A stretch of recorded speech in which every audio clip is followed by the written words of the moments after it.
James Bond saw criminals wrecking his car, so Bond took out his phone and remotely started the car. The car instantly released tear gas. Bond then steered the car toward him, rolled down the window and quickly jumped inside. The security guard immediately gave chase. Others positioned themselves ahead to block Bond's path with gunfire. Bond maneuvered the car to break through the encirclement, but the car behind him remained hot on his heels. Bond pressed a button, and the trunk ejected hundreds of steel nails. More security guards gave chase. Bond immediately activated the missile launchers. Bond steered the car toward the exit. The security guard quickly pressed a button to close the garage door. Bond fired a rocket to blow up the door, but it was bulletproof. Bond quickly turned around and fled. His car also ran over the pile of nails. Fortunately, the car had an automatic tire repair and inflation system. Suddenly, a security guard aimed a rocket launcher at Bond, but the rocket flew through the shattered window and struck the guard's car. Bond sped toward another exit. Seeing this, the security guards set up steel cables at the exit to try to block Bond. Bond pressed a button to raise the car's emblem, revealing a chainsaw inside. The chainsaw instantly severed the steel cables. Faced with a hail of enemy gunfire, Bond quietly jumped out of the car. He remotely controlled the car to the rooftop. The unsuspecting security guards continued their pursuit.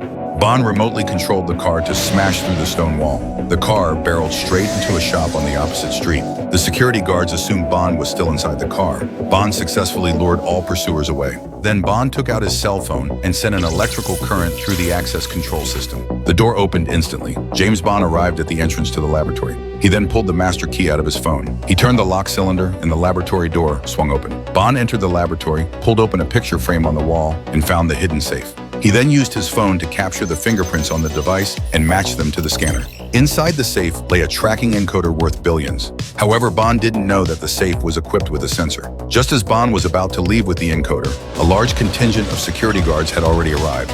The guards opened fire on Bond. Bond fought back while fleeing. He escaped unharmed. Bond returned to base with the encoder. Satellite experts decoded the GBP data and successfully located the sinking site of the British warship. To uncover the truth, Bond dove straight from an altitude of 10,000 meters toward the ocean surface and submerged himself. He soon located the warship. He entered the ship and found the ammunition store, only to discover that one missile was missing. Suddenly, someone appeared behind Bond. The woman was an MI6 agent. She had also come to investigate the matter. Suddenly, the warship capsized. The two quickly escaped, but as soon as they surfaced, they were surrounded by the criminals. They were taken prisoner and met the mastermind behind it all. Bond took advantage of a moment and kicked over the table. The two broke free from their captors. They jumped out the window, but they had nowhere left to run. They grabbed the rope and leaped down. The giant poster became their lifeline. They were suspended in midair. They kicked the glass in front of them with all their might and managed to escape. They made their way downstairs and sped away on a motorcycle, but the criminals sent another helicopter in pursuit. Soon Bond had nowhere to run, so he yanked a metal ring from nearby